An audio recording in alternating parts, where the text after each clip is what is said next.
Hey everybody, Chris here. Welcome to my very first podcast video ever. In this video, my friend Martin and I talk about how we discovered Bitcoin and which protocols of it really perked our interest to dive deeper and learn more than we anticipated.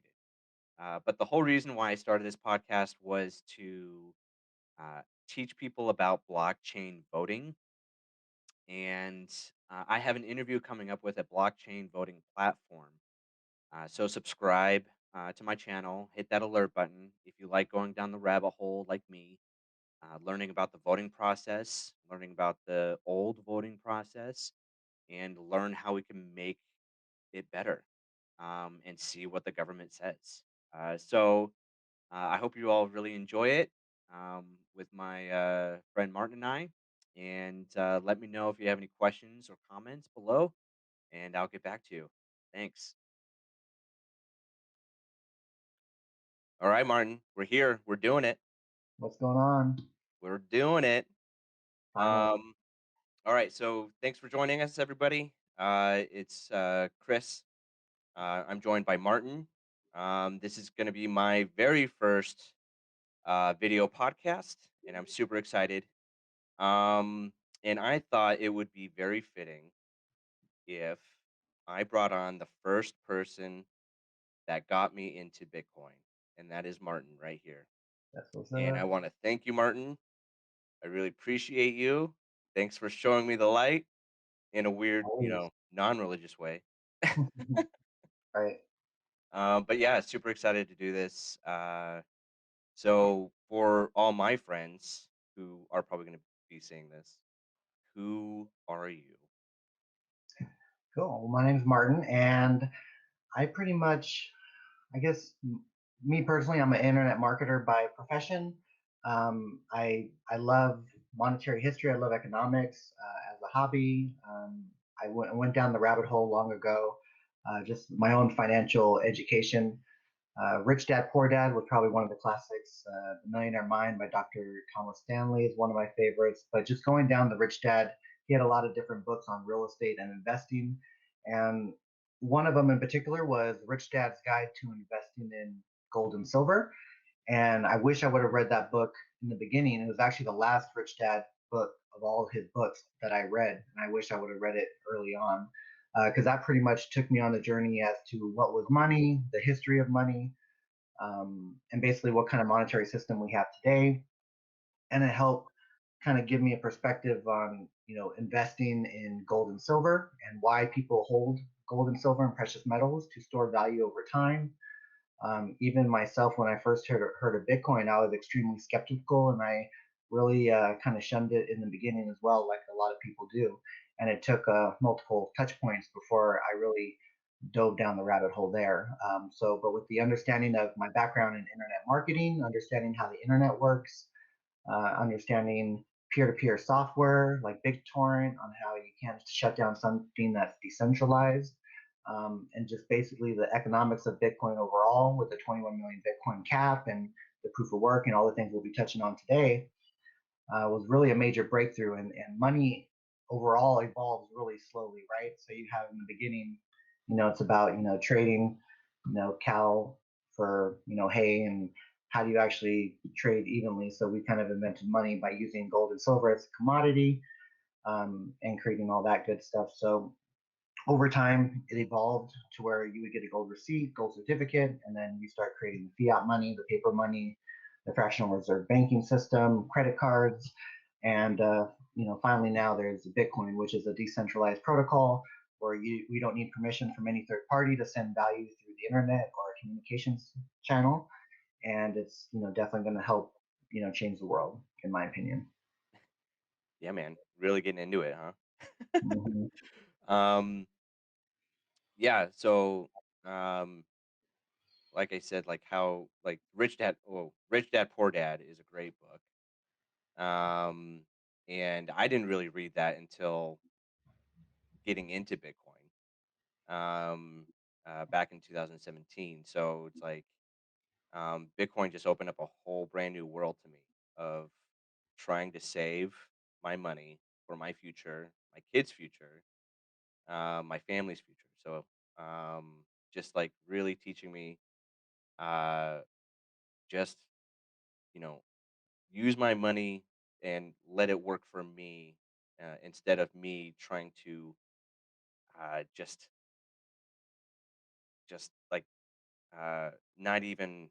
I didn't even have a 401k, until working for a good company, and that was like 4 years ago, and like I'm in my 30s already, Hmm. like, and I think a bunch of people my age, our age, just are not ready to retire. Don't even have 401ks, aren't doing anything to set up their life after work. Build their nest And egg. yeah, build that nest egg. Um, but Bitcoin really taught me how to save that money and let it grow, for my retirement, pretty much. And I may sound crazy. I do have a 401k. Like, don't get me wrong, but Bitcoin, I plan, is going to be like the major portion of me living comfortably. Um, but yeah, Rich Dad Poor Dad is great. I love it, and even after that, I got into silver too, which is awesome. I love That's silver. a whole nother topic right there. That's a I whole know. nother video. Don't get me started on that one. um, but when did you get into Bitcoin again? So around, I'm trying to remember exactly when the Mount Gox hack happened. I was watching it early on. I probably watched it go from $100 to $1,200. One of the first bull runs, probably the second one really, because they had a lot of ones in between before getting to 1,000. But Mount Gox hack was a big deal, and when that happened, Bitcoin took a big hit on that was the main exchange to trade Bitcoin. So since that was the main liquidity there, it really collapsed the price. I saw the price of Bitcoin go from $1,200 down to sub $200, Mm, and by seeing that and seeing the collapse of Bitcoin, I noticed that it didn't actually die. I thought it was actually going to pretty much croak, and that was going to be the end of Bitcoin. But you know how many obituaries there have been for Bitcoin, and that never happens. But what happened in this case is I kind of had a clear insight that it wasn't Bitcoin the protocol that got hacked. It was the Mt. Gox actual exchange. The centralized exchange was the one that got hacked because of their security flaws within their system. And once that kind of came to light, I kind of went in small, small bets, nothing major, and just started accumulating some Bitcoin. And then got my position. And actually, Bitcoin got extremely boring for a long time after that because it just kind of stayed in this purgatory chart movement, slowly climbing back up from the low sub 200s. yep. Stayed around, really boring, two, three, four. Very volatile and very boring, very dull. And I just kept, I held my Bitcoin. I mainly had a Coinbase account back then. It was really the main other option, and so I kept them there and just kind of went about my life, my work, my family, my home, and just moved on really, and kind of forgot about Bitcoin. And then coming when I went to Long Beach. So I think I read the book, which again that was a book I probably wish I read sooner, but it was called Digital Gold, and it talked about the story of all the misfits who were behind Bitcoin, and like all the cypherpunks, because people always say Bitcoin's the first one, so it's going to kind of be on its way out, kind of like Yahoo, but people don't realize that the idea of cryptocurrencies and inventing internet money was actually done in the early 70s and 80s with the cypherpunks. Had hash cash, you had B money, all these different aspects, and that's what Satoshi Nakamoto, when he was created Bitcoin, essentially took some of the best ideas from these different protocols and put them into what is Bitcoin now. The problem with the other ones were they were mostly centralized, so they usually didn't last that long. So when Satoshi Nakamoto solved the double spend problem by having copies of the blockchain, the database, the ledger on every copy of the computer mining on the network, and that was like the major breakthrough for solving the Byzantine general problem. Because Bitcoin was basically a concept when Satoshi Nakamoto, the anonymous inventor of Bitcoin, you don't know if it was one person, you don't know if it was a man or woman or a group of hackers, and they released the white paper. I think it was October 31st, 2008 or 2009. And then, shortly after that, he released, the first version 1.0 of Bitcoin protocol, which from that point on, it would be fixed at 21 million coins. It had the proof of work, which we'll touch on that. It had the difficulty adjustment for the miner. So no matter what, we know how many Bitcoin will be in the system today, and we know how many Bitcoin will be in the system 100 years from now. The only thing we don't know is how much demand will and utility will Bitcoin have moving into the future, and what kind of value proposition will it offer then.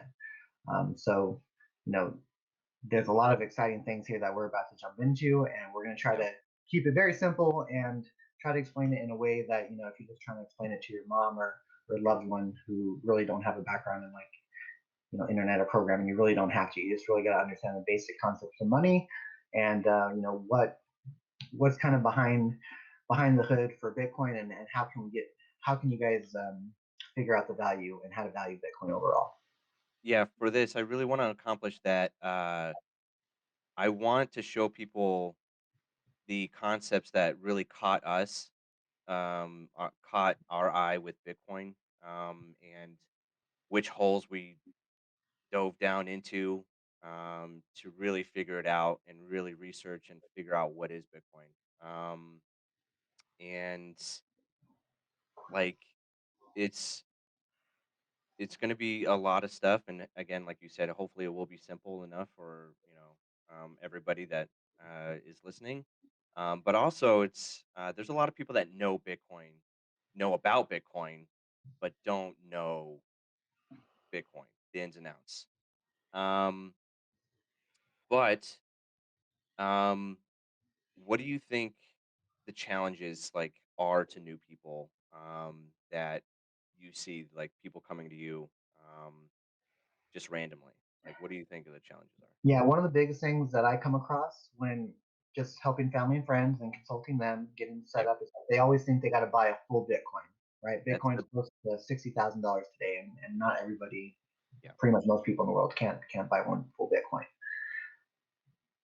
So yeah, that's the biggest thing I see too. And like, I just recently just talked to a friend, one of my wife's friends, like a couple days ago, and she's like, "It's just so expensive." I was like, "Listen, you can buy a fraction of a Bitcoin. There are 100 million satoshis in a Bitcoin or bits, whatever you want to call them, and you can spend like how many satoshis can you get for $1 right now? Maybe like a couple thousand. Yeah, it's Um, pretty ridiculous. it's pretty ridiculous. And that is the greatest thing ever. There's like Yeah, crypto Twitter is blowing up right now. Like they want to like just base everything in satoshis now and show people how much satoshis you can get for $1 instead of like showing Bitcoin as a full coin and what you have to get, what you like have to spend for a full coin, and just show it in satoshis and just start showing people like how much you can get. totally. And there's a lot of comparisons with gold and Bitcoin. There's the whole gold versus Bitcoin debate. I'm of the mind where it's great to have both. Bitcoin is based on the internet. Gold is basically kind of like off the grid money. So if the internet were to go down, you'd have some kind of stored value as well. Any kind of money, anything that becomes money usually starts off as a commodity, kind of like gold. And Bitcoin was just that. It started off as a digital commodity that cypherpunks collected and a few internet enthusiasts did. And over time, it had more utility value, and people were actually transacting with it to do a marketplace. You had the Silk Road take place, which basically gave transactional value and trading things on the internet. And then as it moved away from any kind of new technology, you usually find it is kind of common actually for the criminals to kind of jump on that first, kind of like when the bootleggers back in the day, they were the first ones to soup up their rides in the cars so that they could kind of outrun the cops and kind of souping up their engines and stuff like that. So it's not uncommon for any new technology to be first adopted by maybe the dark side or whatever, and Like then over time, gambling and things yeah. come to light, and now we're having more regulated market. You have Bitcoin ETFs. You have it trading Bitcoin's like the only digital commodity that's actually traded on the major stock exchange along with gold and silver. Ethereum will probably be added next. So a lot of cool things, on that front. But I think, when it comes to Bitcoin and comparison to gold, just like gold, it gets value. Any commodity gets its value by the amount of energy it takes to actually produce a commodity. So if it's 15, 17, $2,000 an ounce of gold, usually the average cost gets close to that front. So any mining company, they're going to have some kind of proof of work when they're digging out the ore. They got to refine it and then create the bar. That essentially is the proof of work. And Bitcoin has something very similar in regards to that every computer on the network has a copy of the blockchain, and they're processing transactions every 10 minutes. And the winning block of that computer basically, wins the Bitcoin for that 10 minutes. And then from there, they also get the transaction fees. And so the miners are rewarded over time. But every 4 years, the amount of Bitcoin the miners get is actually cut in half. So in the beginning, in 2009, 2010, when the first Bitcoin Genesis block was mined, they were spitting out 50 Bitcoin every 10 minutes. And then after 4 years, it went to 25. And then after 4 years, it went to 12.5. And then to where we're at today, I believe about 6.25. And then you might even have an example of the having schedule to possibly we'd have to show them that as well. But basically, the money gets scarcer over time, and Bitcoin will basically be rarer than gold in the aspect of the stock to flow ratio. So new gold comes on the market. Roughly about 2% of new gold is brought every year to the existing supply of gold. And so Bitcoin over the next 2 to 3 years will actually be less than 2% and actually be rarer than gold.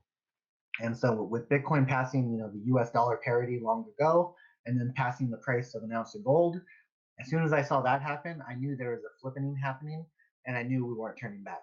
I knew that we're going to $100,000 in the short term. We're probably going to $1 million per Bitcoin by 2025, 2030. And it's just how is your time preference when you hold Bitcoin? It teaches you to actually save your money and think about the future. Whereas the fiat money system, the US dollar today, it's more enticing you to spend it now, because if you don't, you're guaranteed to lose 20, 30, 40, 50% of your purchasing power over the next few years, just given the current situation that we're all in as an economy. Yeah, I think the biggest thing right now is people people have a hard time understanding digital currencies, um, and I think most people don't realize that they are using a digital currency right now. The USD is a digital currency, even though you're not holding some cash right now, like the credit system, transferring money from debit bank account to another person, um, and it's almost the same thing, except Bitcoin is deflationary, and your US dollar is losing value every year.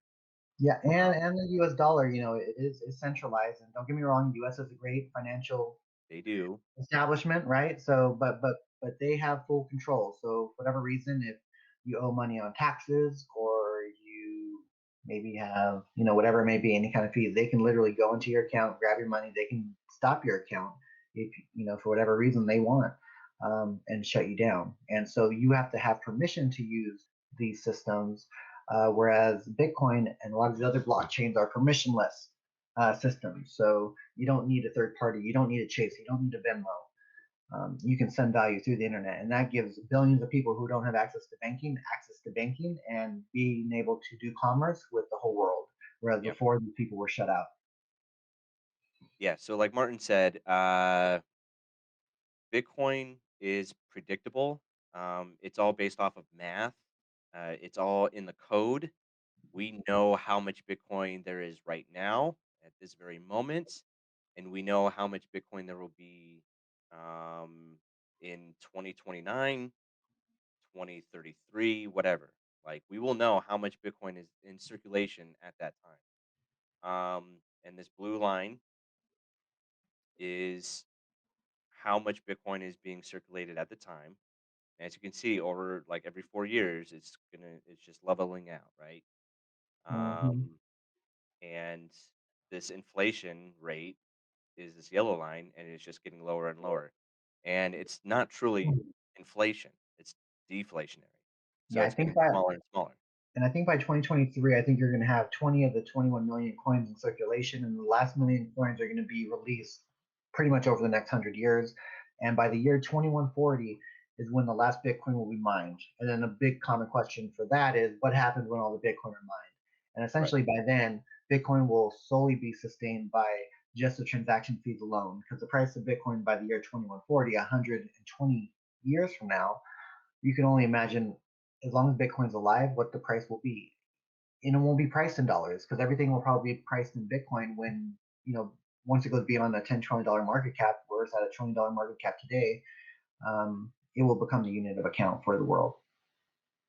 Absolutely. And I can't wait for that to happen. Um, I don't foresee people paying Bitcoin for like smaller items. Uh, I don't know. I can't. No, I'm not. actually, I'm not a I got fortune some teller, good, but yeah, I got some good examples.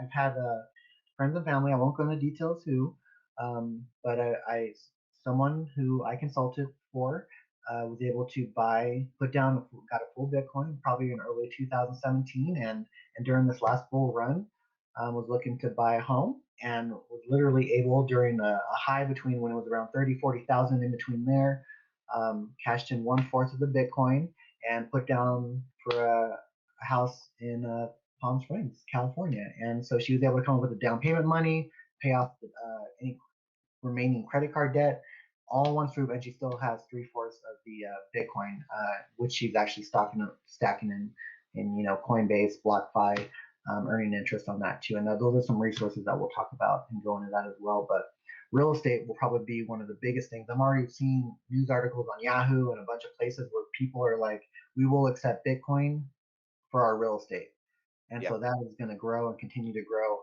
Um, so yeah, I just don't know if I would give up my Bitcoin yet for real estate, but you I'm never not know. ready to get my Bitcoin at all. Like not Yeah, until yeah, like and I actually see Bitcoin as digital real estate. I look at Bitcoin like 21 million units in this cyberspace condo high rise, right? That's how I look at it, right? And you can own a piece of that virtual real estate. yeah. So the virtual high rise, like that example. So there's 21 million Bitcoin ever to be in existence ever. So if you imagine 21 million high rises in this virtual world, and in each of those high rises, there's 100 million units. Um, and so, like Martin's saying, like this is like digital real estate, and people are grabbing it up. Institutions are grabbing it up right now.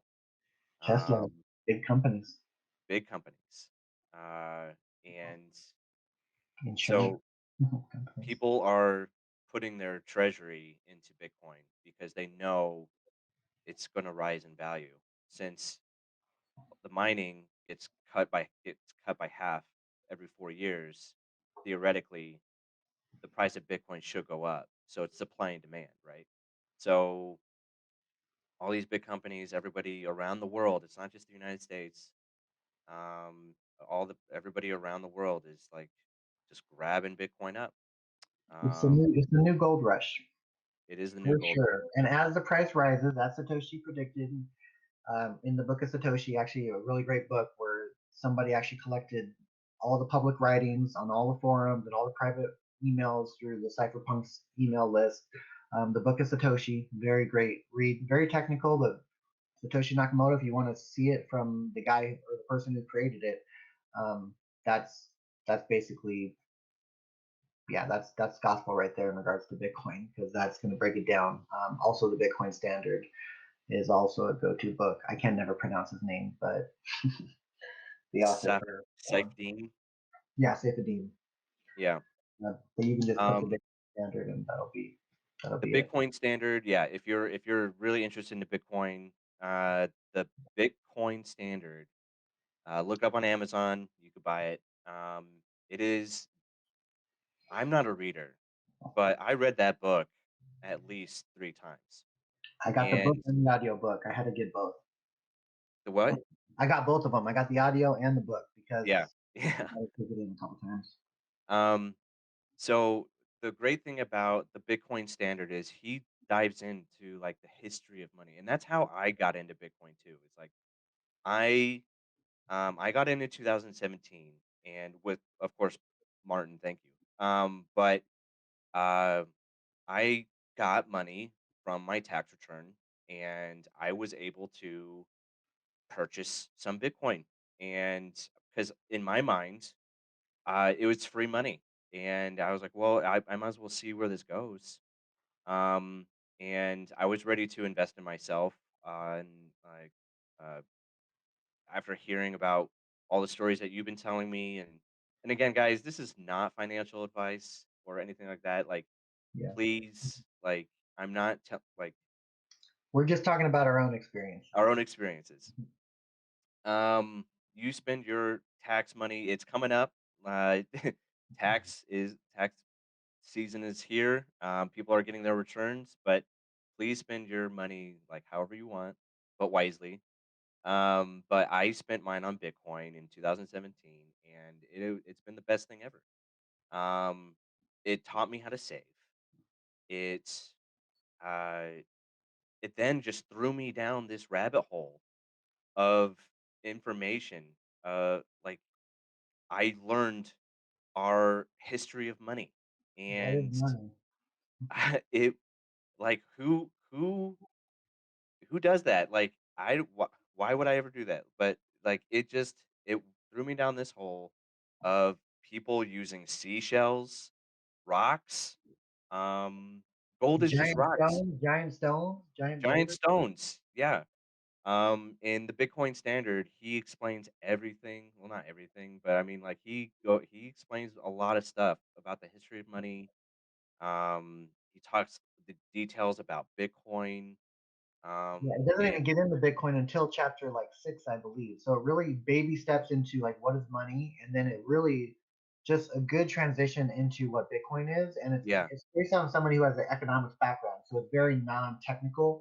Whereas the book of Satoshi, obviously by Satoshi Nakamoto, a lot of the writing, so he kind of talks more technical sometimes, but he basically, they ask him, how could Bitcoin be destroyed? All these different things and questions, and he basically just fits it pretty logically, essentially. Yeah. Whereas the Bitcoin standard is more an economist background. Yeah, and, the Bitcoin standard taught me what a fiat system was. I didn't know what fiat was until, like, I really dove into it, and, it's just a faith-based system. Yeah, ever since 1970, right when Nixon took us off the gold Took us standard. off the gold standard. It's not Mhm. backed by anything. Like, we're not backed by gold And anymore. that is a little over 50 years now into it. And usually we have a new monetary system every 30, 50 years. And my belief is that in 2008, 9, when Bitcoin was released as an open source protocol for the Internet of Money, that was the time when the new evolution of money began. And we're already over 10 years in. And look at the impact it's had. And the next 10 years are going to be even more amazing, in my opinion, as we do full takeover. Yeah.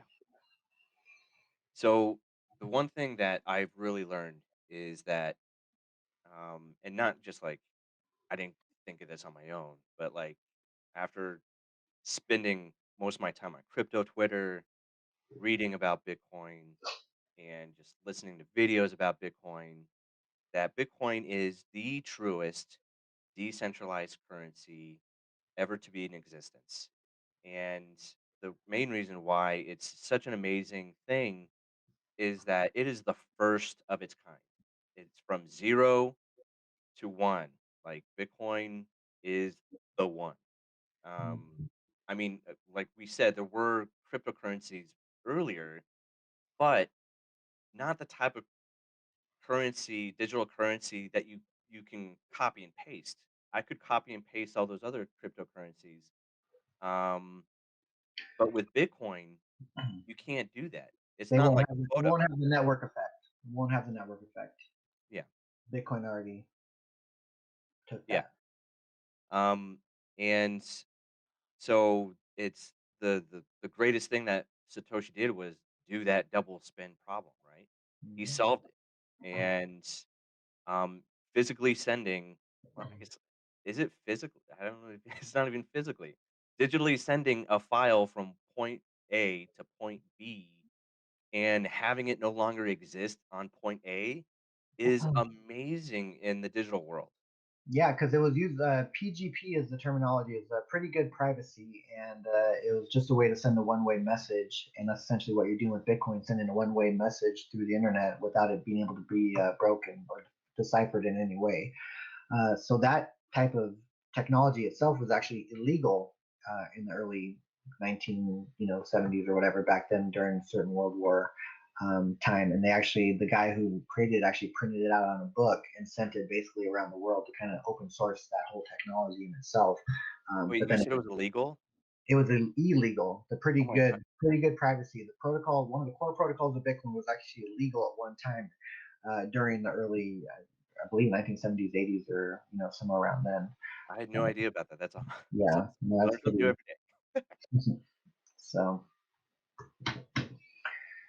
But yeah, like, the double spend problem, that whole, actually, made me read the white paper of Bitcoin. And you can Google Bitcoin white paper and read all about it, and it's all open source. Like, you can just find it anywhere. Not anywhere, but, it's kinda technical, but yeah. I mean, I had to read it a couple times, but it gives the formulas, and it gives the math of Bitcoin right there. And it gives you the formula of solving. And then You know, don't forget the message that Satoshi put in the actual protocol itself. I don't know if you know it or could pull it up real quick, but he did put a message in the blockchain in the Genesis block. oh, let me And look at also, that. it's definitely important to note that in the beginning, when Satoshi and Hal Finney were did the first transaction, and he was working with Hal Finney, that early on when they were mining or when Satoshi was mining, he was able to collect around 1 million Bitcoin. So there's a Satoshi treasure chest of 1 million Bitcoin that so 1 million of the 21 million Bitcoin have basically never left Satoshi's chest, and I don't personally don't think they're going to ever move. And in one of Satoshi's quotes in the book of Satoshi, somebody asked him what happens when you lose your coins, because if you lose your coin or your device, whatever happens, the coins are gone forever, and that's why Bitcoin's deflationary over time, or natural deflation happens because people will lose their coins, they'll forget about the password, and to basically there you get less Bitcoin on the market. So Satoshi said if somebody loses a Bitcoin or the wallet, that essentially makes everyone else's Bitcoin worth a little more. So consider it a gift. And so my when he says that is basically what I'm seeing is that his million Bitcoin he never planned on using it himself. It was essentially a donation to the whole world. Essentially, I don't know many people that would do that, but I think he did decide to do that. So I really think when it's all said and done, with the 1 million in Satoshi's chest, and then another 2 to 3 million that have just been lost through time, you're basically left with 16 to 17 million Bitcoin when it's all said and done, and probably less over time. That are in the hands of people that are being used. Yep. Mm-hmm. Yeah. Um, yeah. So the Genesis block contained the message. The Times, the 3rd of January 2009, Chancellor on brink of second bailout for banks. Mm-hmm. It So was a again, news headline. Bitcoin was created in a time like in the 2008 crash, like the house market Perfect. crash, The right? most opportune moment to Most release opportune an moment. open source. You couldn't have been on Halloween, let alone to release the white paper. There's so much lore. There's so much legend.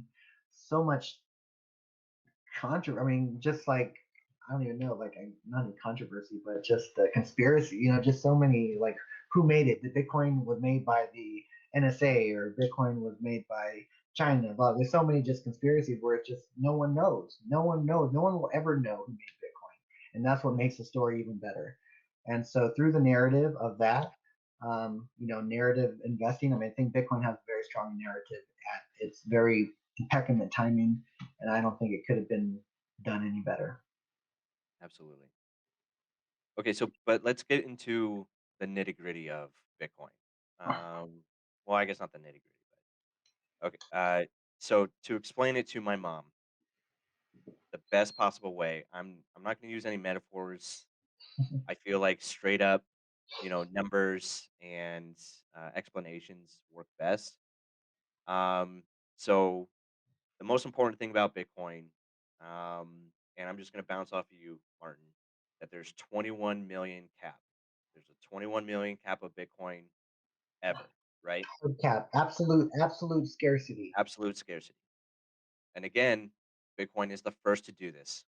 Gold Yes, is not like this. and it's Silver is not relative. like this. Gold would be considered gold and silver what we consider relatively scarce, meaning Relatively that scarce, yes. we know that gold, if it goes to $10,000 an ounce tomorrow, that what's going to happen? You're going to have a ton of gold mines open up. They're going to find new ways to get more gold, push, basically bring on a ton more gold on the market when it's 10,000, thus driving the price down. If Bitcoin goes to $100,000 tomorrow, the supply is still the same. Mhm. So that's where you get the hard cap, and that's where you get absolute scarcity. And never in the history of the universe have you had an absolutely scarce commodity. This is just a gift from Bitcoin, essentially. Absolutely. So, and again, like what Martin said, uh, in the beginning, there were 50 Bitcoins created every 10 minutes with mining. Mhm. Now, explain mining. Um, let me start off with like how we start with mining. Every transaction. So if I gave Martin some Bitcoin for a service, a formula or a cryptic formula would be created, and the network, all the miners out there, and I guess let me explain miners. Miners are computers. They're not little elves digging in the digital world, but they're computers that are running the Bitcoin code. And the first one to solve my transaction that I gave to Martin gets a part of a reward, right? Like a lot of. Um, Mhm. and that's how Bitcoin is brought into an Existing. existence. Is by computing power. So as like mining for gold, you use manpower, machines, digging into mountains, digging dirt, getting gold out of the mountain. Bitcoin uses electricity, and there's a Computing whole other power. topic about that. Mhm. Um, And I think and probably one of the quick things to touch on there, because people are really concerned about Bitcoin using up a lot of energy and yeah, consuming a lot of energy, and that is a net waste. But I think in reality, Bitcoin actually never lose that energy. The electricity and the power and the computing power that goes into Bitcoin is actually locked in there. And I think Michael Saylor, the CEO of MicroStrategy, has really gave me a new perspective on how to think about Bitcoin. Since he had a rocket engineering background, he said a battery leaks energy about 2% a month, and so like over like a couple of years, the whole battery is depleted. Bitcoin technically holds all the energy, monetary energy in there that's ever been created, and it doesn't leak. And that's why you see the value of Bitcoin growing over time. Whereas if you buy a full Bitcoin today, 10 years from now, you could buy a lot more energy with that Bitcoin if you just held that Bitcoin and did nothing with it. So that's very important, I think, to kind of highlight in that part of it. absolutely. And other people don't realize like there's a lot of FUD out there about the whole energy thing. And that's fear and uncertainty, and doubt. Um, they think like we're like Bitcoin miners are gonna have us run out of electricity in the near future, but a lot of these miners are using renewable energy, Mm-hmm. um, solar panels. Yep. Some of them are using gas, Hydropower. Yep. yeah, hydropower. Some of them are using like power from the exhaust that like uh, their places produce. Like Yeah, they're some taking, parts of the world they actually use it to heat their homes because the miners they yeah, get really warm. So ideally, you want to do it in a place that's colder too, and they actually right. like, heat the house. There's a guy on Twitter. His name is Nick. Uh, Nick something. But he talks about Bitcoin energy. I suggest trying to look him up. Nick Zabos. Is that him? Nick Zabos is, I think, one of the cypherpunks from back in the day. I don't know if it's. No, this is a different guy. Um, different guy, but I'll probably bring him up again. But he is super smart. He wrote a lot of articles on this already, about the Bitcoin energy. I'm not worried about it because people are using renewable energies. And again, Bitcoin is changing the world. Well, So yeah, and Satoshi even mentions it because somebody asked him that exact question, like, is Bitcoin a waste of energy? And really, you know, how much energy does it take to run all these retail banks, across the world, Yeah. all different, resources those take up. But I think the net waste is not having Bitcoin. And in fact, gold, we take up all the gold out of the earth and we destroy the earth. We impact the earth very badly on that in that sense. And with Bitcoin, you could just basically use it through technology, and you have the value there. And that's why maybe over time, Bitcoin will continue to trump gold and grow in value. Gold will continue to be probably a store of value over time, but it won't be Right. nearly as good percentage wise as say Bitcoin over the next decade, Yeah. and it might lose its luster, pun intended. All right. So I think we digress a little bit, but when this chart that I'm showing you right now is the Bitcoin hash rate, and what that means is all the miners going after Bitcoin, after the code, trying to solve all these problems. In the early beginning of Bitcoin, when there were 50 Bitcoins being printed every 10 minutes, um, the formula to solve and get that reward was fairly easy, and that's called the difficulty rate. Um, and so in the early beginning, You that can mine it with a laptop. what? Oh You yeah, can you can you mine it can with mine a it with a laptop. laptop early Yeah. on. So all you needed was a little computing power from a laptop to get and mine Bitcoin. Um, the difficulty was easy, and there weren't a lot of computers going after Bitcoin. Not a lot of miners going after Bitcoin. Um, but as time went on, what the Bitcoin hash rate historical chart is showing how many computers are going after Bitcoin. Um, and as time goes on, like you just see it just rise up periodically. There's a little bit of downfall, but there's been a steady rise for a long time now, for like last couple years. Yeah, And that means more and more people are going after Bitcoin, and makes and it makes the network more secure. it makes the network more secure. The more power, computing power that's going after Bitcoin, the stronger the network is. And like people are always worried about hacks, trying to double spend Bitcoin and break the system. But the Bitcoin network is just so big and global that you're going to need a supercomputer um, to try to do this. Yeah, And and to put it in perspective for them, though, Bitcoin is the largest supercomputer in existence with this decentralized nature of it. So there's no central point of failure. So even if a government like China have tried to ban it, India, I believe, has tried to ban it, and all these countries have tried to ban it, but you can't ban it. People will trade peer to peer and just meet up at coffee shops and trade their fiat currency for the digital one. So you just can't shut down Bitcoin, no matter how hard you try. You'd have to shut down the whole internet and electricity for the whole grid for a certain amount of time. But even then, you still have a copy of the blockchain on every computer within that area, and so you should be able to get back on over time. right.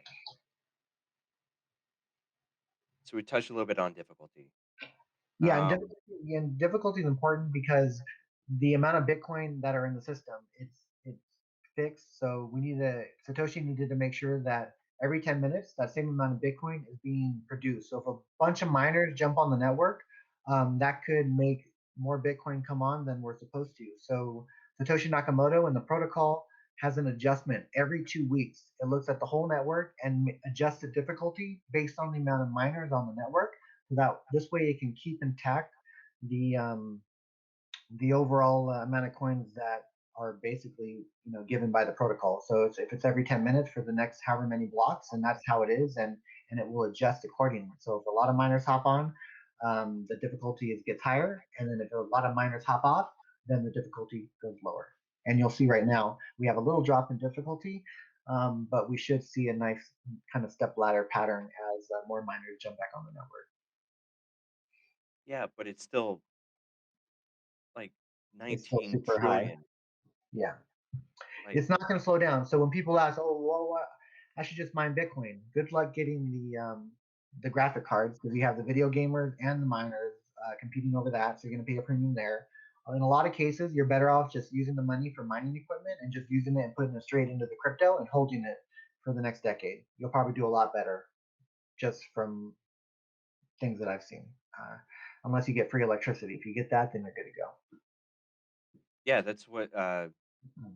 if you want to try to break Bitcoin, you're not going to do it. You might as well buy Bitcoin and hold on to it. And like you'll make your money that way. And there's so many different things you can do with Bitcoin now. Now, Bitcoin is not just buying Bitcoin now. There's different layers of Bitcoin with new services coming out where you can actually earn a yield and do yield farming on your crypto. Just holding it in a secure wallet is fine too. Having ways to actually give crypto to your kids and your future generations. So a ton of little resources we'll probably try to touch on before we wrap it up. Yeah.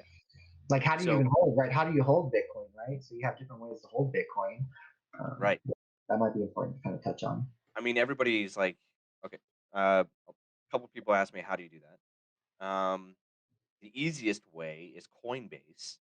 That's the easiest way. Uh, but then that's a company.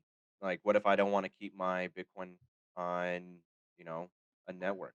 What if I want to take it off? You can buy a hardware wallet or a cold wallet, like a Trezor, Hmm. and you can transfer it there. But again, Bitcoin is you have to be responsible for your money. You're your own bank. You are your own bank. You are numero uno. You have to remember your passwords, write them down. A lot of people etch them into metal. Um, and if you don't remember it, that's like Martin said, it's a donation to the network. It's And um, but you don't want to do that. There's a lot of yeah, people that lost a lot of Bitcoin. Don't be that person. Remember your stuff. yeah, and I would probably definitely recommend for any kind of crypto newbies coming in the game. I think Coinbase is still a great solution. They have always been a good online. You consider them an online custodial, an online wallet.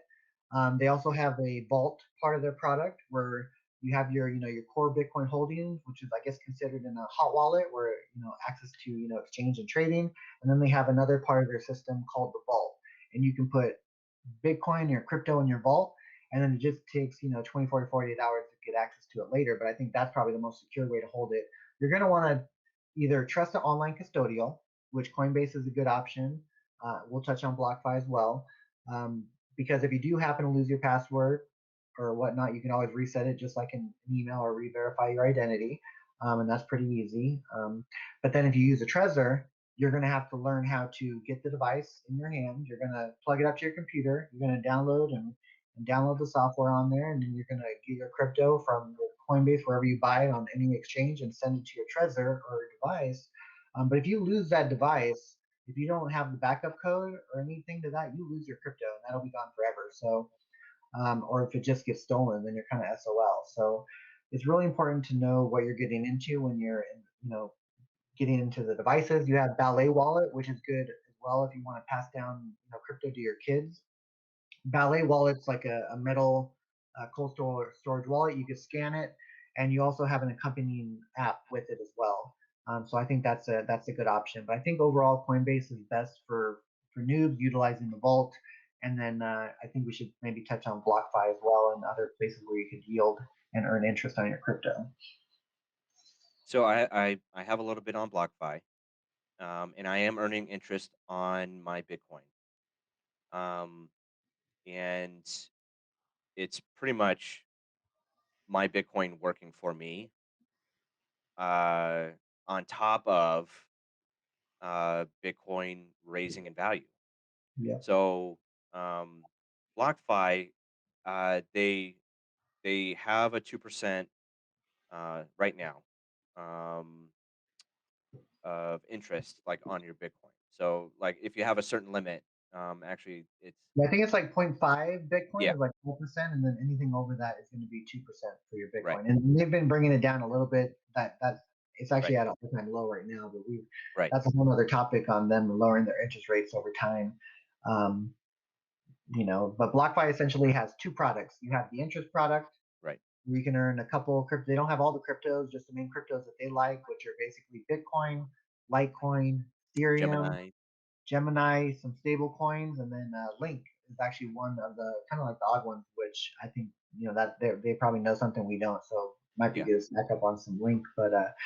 But BlockFi has that product where you can earn interest on all your crypto, and then also a crypto loan product, which is very interesting because ideally you don't ever really have to sell your Bitcoin again with the power of BlockFi. You're either earning interest on it on a monthly basis, or if you need money in a pinch, you could actually get a loan from BlockFi. You put up, say you need $10,000, you basically got to put up $20,000 in Bitcoin. They hold it, and then they'll send you the $10,000 cash right to your bank account. And as long as you pay that loan back within a year, or if you pay, you can even pay the interest only payment and then pay the bulk of it later. And as long as you pay up, everything's good to go. Then you actually get your crypto back, and then you pay your interest. Everyone's good to go. So the only issue with getting the loan with BlockFi is if the amount, your Bitcoin amount, say you send them $20,000 worth of Bitcoin, the price of Bitcoin drops below like 50% or something crazy and your loan to value ratio goes down, you could get a margin call where you got to actually send them more Bitcoin. So you would have to be prepared for that. That is the only downside. But on the plus side, if your loan to value ratio improves and Bitcoin price goes up by a whole bunch, then you could actually ask them for your loan to value ratio to get it back to like whatever 50% or whatever is safe for them, and then you could actually get your Bitcoin capital back. But again, if the price of Bitcoin goes up or down, they may ask you for a margin call or whatever. It goes both ways. So really, you probably use that if you're really in a pinch and you really needed to, and you didn't want to sell your Bitcoin and have like a taxable event. Whereas if you take out a loan with BlockFi, you don't get taxed on it, and you might even be able to write off the interest. But again, I'm not a tax attorney, so don't take my word for it. Um, yeah, we're not sponsored by BlockFi. But the cool thing about them and what really piqued my interest was the Winklevoss twins. Mm-hmm. BlockFi is backed by the Winklevoss twins, and Endless interest. and BlockFi does a really cool way on keeping Bitcoin safe and keeping it off of the internet, keeping it off the system, the network. They store most of the Bitcoin in cold storage, and keeps your money safe. Um, and I mean, you still have access to it, um, but yeah, I Yeah, mean, it just takes a little bit longer to get access to it. Like it could take, I right, think, 24 to 40 hours, and as right, long as you're doing it during a normal business week, you're right. fine. But that's just them storing it in a safe way and Yeah, not hot exactly. wallets. So um, I'd rather them definitely. keep it safe and away from hackers than like me losing my Bitcoin, right? Yeah, and I always say though, Um, either way, you want to geo diversify. So you'll have, I always say keep a little Coinbase account, yeah, put some that you're willing to earn some interest on BlockFi, and then maybe have some in a cold storage wallet, maybe in a safety deposit box yeah, or something like that. So a little geo diversification is always good yeah, too. absolutely. Um, but let's go back to the basics of Bitcoin. And so we know how much Bitcoin there is today, tomorrow, 2140, right? In the year 2140. There has been a guy, and he's a financial guy. He's anonymous. He Mm. created a chart that is super appealing. And it's been sticking true for a while. So let me go ahead and share this guy. Yeah, Plan B is my hero. Plan B. His name is Plan B. His uh, handle is at 100 trillion USD. He made this model, which means he created a formula in this chart um, to not really predict, but kind of uh, theorize where Bitcoin should be at a certain time as time goes on, Based on the Bitcoin halving based schedule. on the Bitcoin halvings, based on the supply and demand. Um, and so the blue line is his model, and the colorful dots are the averages of where Bitcoin was at that time. And as you can see, this has been over, you know, 11 years. Um, and it's been riding this line pretty darn close. Yeah, and you can say, anything that's over the line, you could technically consider Bitcoin maybe overvalued, and then anything under the line, you would consider it undervalued Bitcoin, and then anything that's pretty much right on the blue line is pretty much fair value. Right. So you'll see on the chart on the right side, it goes from orange to blue, and so that's when the first halving actually started, when it's really red, right? You have a lot of days before the halving, and as it goes to the blue, you're at 0 day, and when it hits full blue, you're 0 day, and you can see the pop off. If you go to every blue line in the beginning, like the blue to red line right there, you see the pop off after the halving within say 30 to 90 days, and then it kind of teeters off after like 2 years in or something like that. Yeah. And we're actually in a major bull cycle right now. Yeah. So this is this is a bull market. Like the first time it was created, it was a bull market, and then like it turned into a bear market. So and then it started following this line after At uh, higher lows, yeah. higher lows. Yeah, exactly. So after the first halving, it turned into a bull market, where like it started to gain in value, and then it started another bear market. Then So it gets boring for a couple years. yeah, exactly. So, uh, but the thing is that that's amazing is this guy created this stock to flow model, and it's really close to it. It is like there's no other digital currency that has this type of stock to flow model. Um, So when are we supposed to hit 100,000 estimated by the chart right there? 100,000, uh, not a million. That's oh, next. that's a million. Yeah, the Yeah. first. Yeah, I know, right? So 2022 Is it ish. sooner? Are you sure? Like if you go 20 to the left, maybe are we maybe and then October, November? $1 million is that's like 20. If you go to the top line, You mean this what's that guy? for right there? 2025 August. Yeah. So I'm pretty. I try to be. Yeah, $100,000 Bitcoin. I kind of see that happening between 1 and 3 years, easy. Maybe sooner Right. than later, and then $1 million Bitcoin definitely. I think 2025, 2030, Right. based on the amount of money printing, But based on the. yeah, don't get us wrong. Like we're not taking this like to heart. Like this isn't like the truth. This isn't, scripture or anything like that. Not yet. The but yeah, not yet. But it is it is so darn close right now. Like it's been 11 And years everyone and everyone thinks the Plan B's chart's going to break in the upside direction, yeah. meaning it's Um going to pop off. I and yeah, totally believe that. like I said earlier, like this is the only coin that this has been true for. Like he was able to use the math of Bitcoin, use the formulas of Bitcoin to create this stock to flow model. Yeah, and the absolute scarcity factor, which is Absolute scarcity of and his 21 background, million. is just like overall, just the overall. I think it's like the previous kind of financial system, and he has a lot of quants, a lot of buddies in that area, and they built these things out, and he built models before, and so this guy's made a major splash. And like you said, you're the one that told me he basically retired from his old job, and he's full Yeah, Bitcoin now. he retired on Bitcoin and he's like living life, doing whatever he does or wants to do Mhm. now.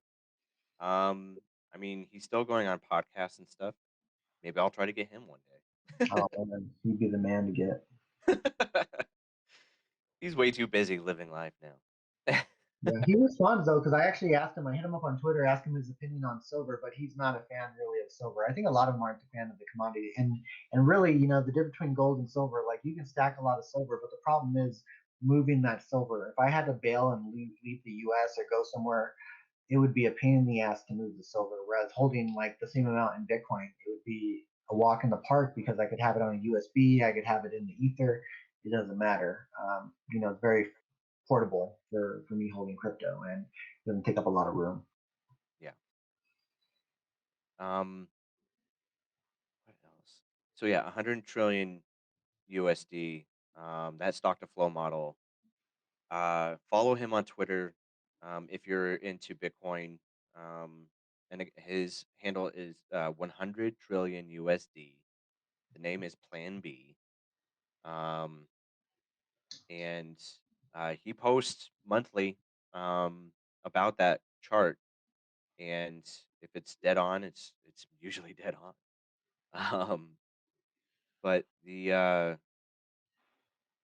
see, I follow a lot of people on Twitter. Are you pretty live on Twitter? Are you I'm pretty active? honestly not. I was a little more active on crypto Twitter, but really at the I just I try to stay away when it comes to opinions sometimes. I know there's just so much fun out there with the crypto market, and I just try to make my own analysis. And anytime I'm valuing any kind of Bitcoin or blockchain in itself, right?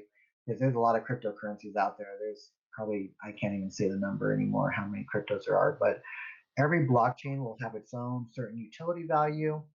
And make sure if you invest in a blockchain, at least it's like a working blockchain. So sometimes you have a lot of prototypes, you have a lot of ideas, but if the blockchain has no transactions on it, if it's not proof of work, it's probably proof of stake or some other type of protocol they're trying to market.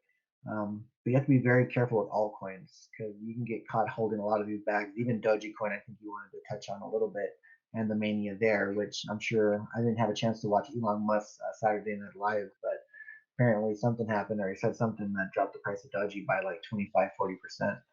Dude, that just scares me. Okay, so Dogecoin. A lot of my friends are in Dogecoin. They can do whatever they want with their money again. I don't care. But uh, there's what I'm scared is there enough research happening right now about Dogecoin, or are people just diving into it because they're memeing it into an existence? It's turned into a meme asset. So you No, have a I mean lot of. like Doge was a meme. It Mhm. became a cryptocurrency.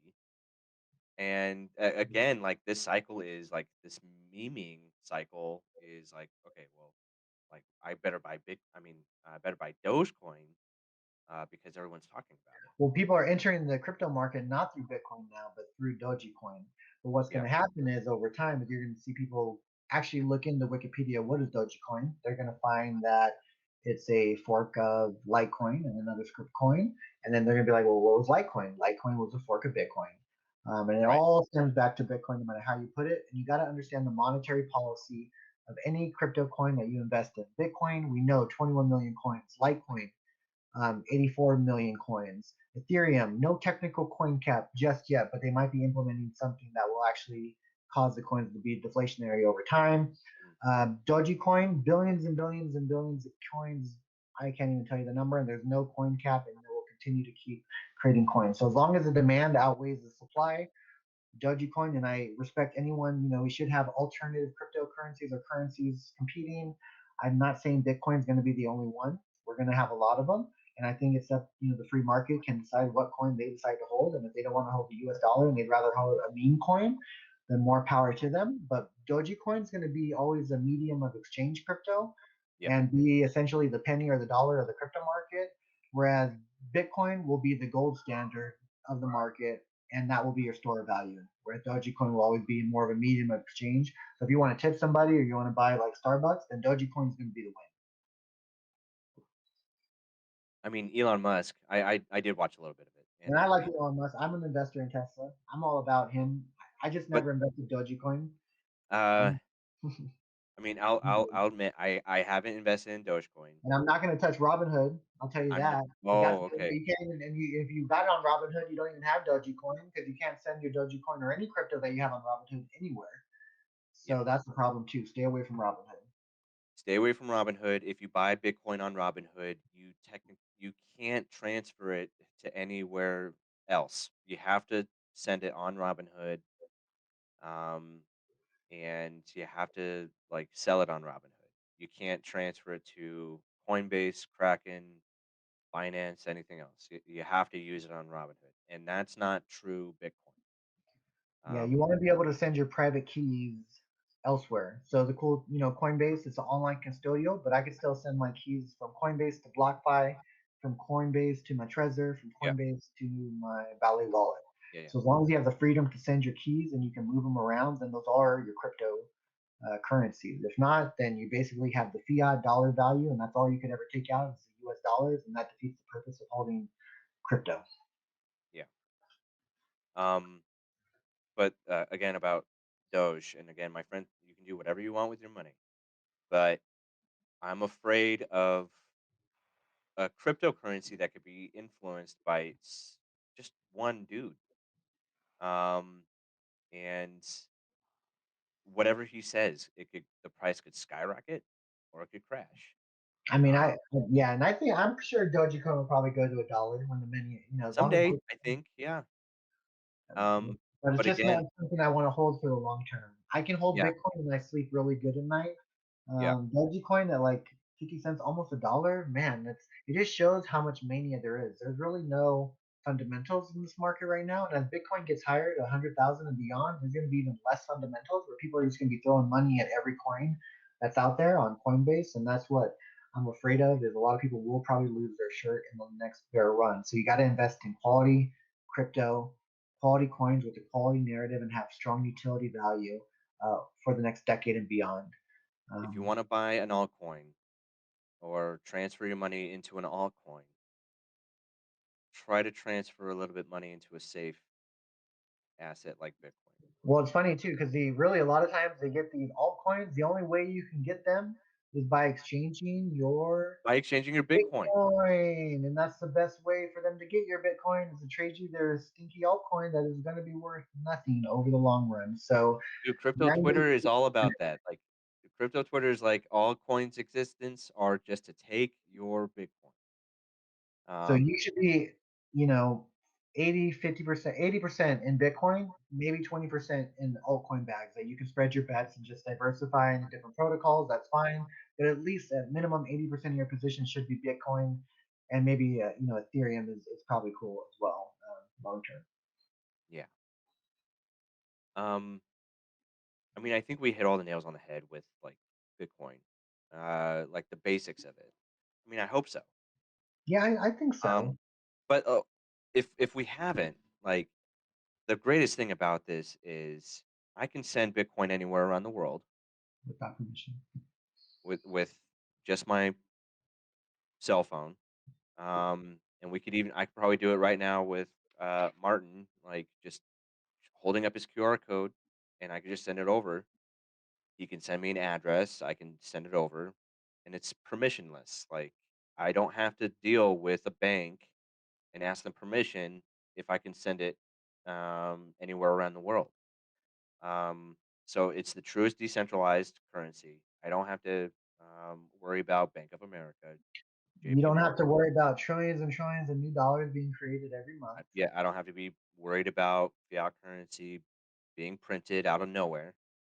Um, and uh, it's pretty much the greatest thing I've ever learned You're about able to digital preserve. I mean, think about all the human capital, all the human energy that we have to exert to earn, just your in your profession and whatever you do in life. You're giving up your time for a paycheck, and you got to take some of those dollars that you don't use on your everyday life, and you got to save some of that energy. And the best yeah, way to save that energy over time, in my opinion, and the best savings technology that's ever been invented is Bitcoin. So you stack satoshis, you invest a fixed amount every month and don't think about the price today. I always think about what will the price be in 10 years from now. Whenever I buy Bitcoin on that day, I think about what the price will be 10 years from there because that's what really matters. And that's what you have to do. You have to think long term.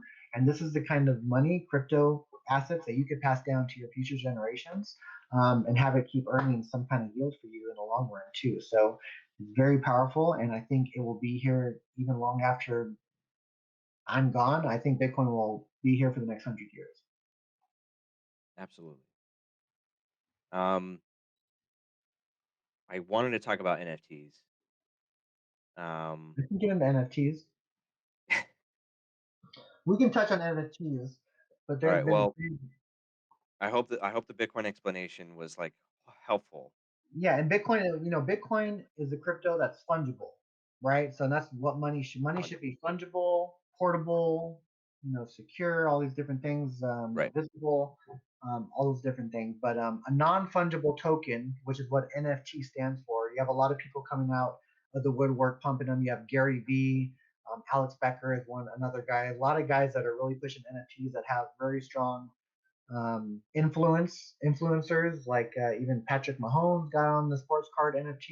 Even the sports card market The as a Chiefs. whole are creating non-fungible tokens. Garbage Pail Kids, I was able to get access to some of that. So you had digital packs go for $5. Now they're selling for $375, $400 a pack, and that's just on the lower end. You have NFTs that are selling for hundreds of thousands, if not millions of dollars, where you're basically buying a piece of digital art or digital collectible that basically on the blockchain ledger shows that you have ownership of it. It could be through the Wax blockchain. It could be through Rarible. Ethereum has an NFT, platform. Cardano will probably have an NFT platform. Omi is another type of NFT platform where you use VE app. Um, it's a digital collectible app, and you can use augmented reality when you get a digital thing from them. You can actually put it in your room and take pictures with it. So it's getting pretty crazy how these NFTs are really blowing up. But I think people who collect sports cards and collectible cards will really get into get into these overall. So I don't know if Was you can kind of see these are Yeah, like it kind of. specific ones that they're kind of launching. I even have a one of my friends actually got me a Mandalorian from Back to the Future. So you can basically, and you can show them in your room, and it looks like they're being Wait, wait, displayed did in you your did you room. say Mandalorian? Yeah, a It's a DeLorean, not it's a delight. Mandalorian. DeLorean, not Mandalorian. DeLorean. Um, so I mean, the NFT thing, I think will definitely be around.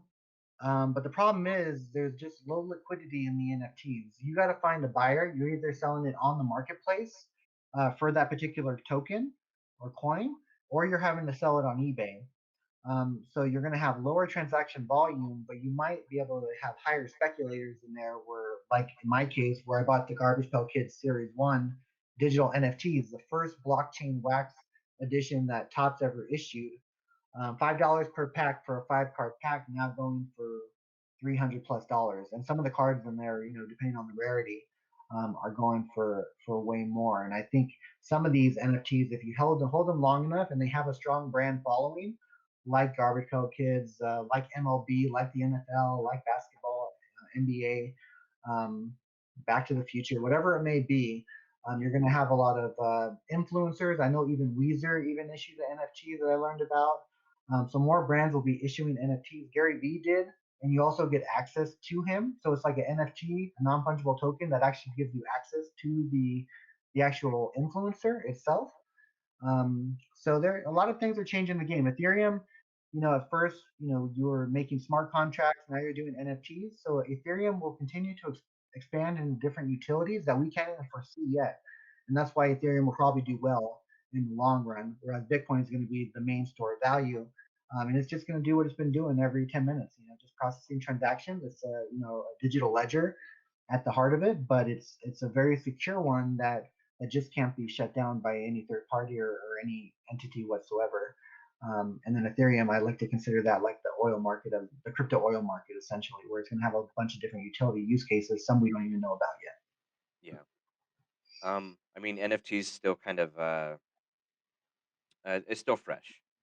Yeah, I wouldn't And unless you have 1/10 of Bitcoin or something yet. I wouldn't even be messing with NFTs yeah, because they're highly speculative, yeah, and you're more than likely to lose money than you are to make money, yeah, unless you're a creator and you're creating the NFTs. Which then again, that could be a process. But if you are a creative person, then you might want to go down the NFT rabbit hole and be a creator and selling your art in that space. Then you yeah. could do well. Um, so, I mean, I think it's great for music. I think musicians can have it as a brand new way to sell their music instead of like using streaming services like Spotify or anything else. Um, it's a new way. It's a new CD, I think, a new vinyl for music, a digital CD, digital vinyl for them to do that. Artwork, I'm still really skeptical on, especially for digital pieces. Like I can still copy and paste it. Um, They had some ridiculous ones too. yeah, They're like just pixelated heads. You had the crypto kitties. yeah, yeah. I mean, and the crypto kitty, I mean, they're actually doing some stuff. The liquidity is probably there. Yeah, I just don't see it as like a very long term sustainable insane. They're just so spread out, and so many. I can create an NFT out of anything. Yeah. It's not that hard to create an NFT. It's the fact that, do you have the influence, or do you have, is somebody going to pay that ridiculous price that you put on there? Well, yeah, But it's interesting.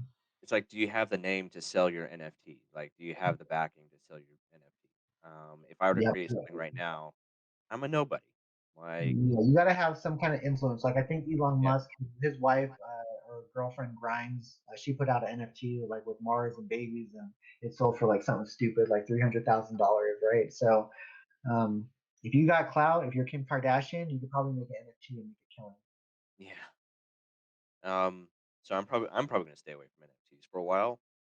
Yeah, I Um, got my piece of the pie, and I'm just kind of sitting back and watching and just seeing what's going to happen next. But right now, I'd say some of the alternative cryptocurrencies that got my interest, outside of Bitcoin, I would say, Litecoin is always an interesting buy. It makes sense. Even my pops got into Litecoin, and a lot of people get into Litecoin because it's just kind of like the cheaper Bitcoin. They always call it like the Charlie silver. Lee.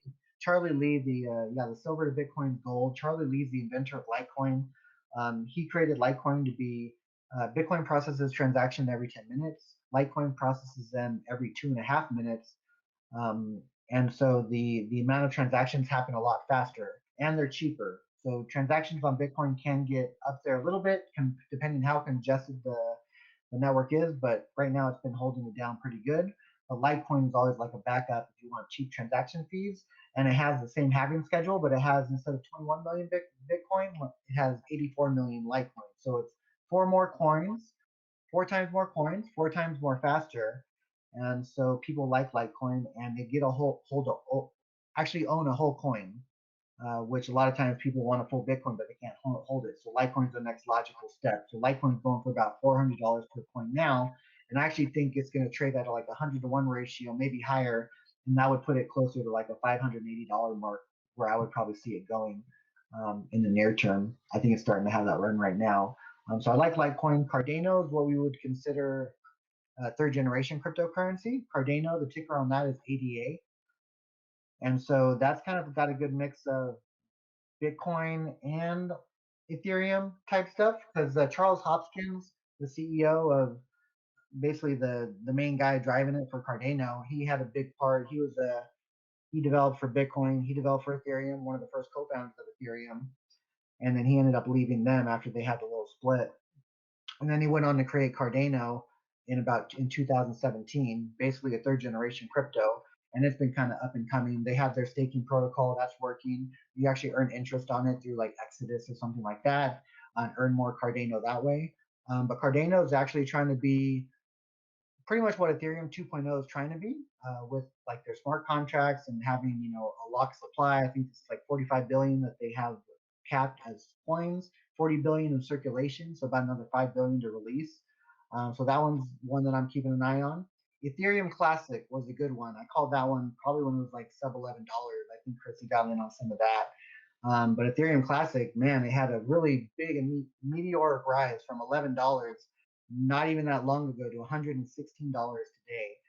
And Ethereum moving to basically a proof of stake, where they're basically transitioning to a whole new protocol. Ethereum Classic stayed as a smart contract, hard cap, 110 million coins, and proof of work, to where it's going to have a very distinctive utility value in the blockchain arena. And so I see that possibly becoming the top. It's already a top 20 crypto now, but it was at the bottom 100. So that's having a pretty good rise. And then Algorand and Chainlink were the other two. Those are the main cryptos that I'm invested in. Um, Anything outside of that, I'm not really messing with. Yeah, there has to be a lot of research for me to get into something. Yeah, there's got to be, yeah, for me to invest money into an altcoin, which I'm a pretty hardcore Bitcoin guy.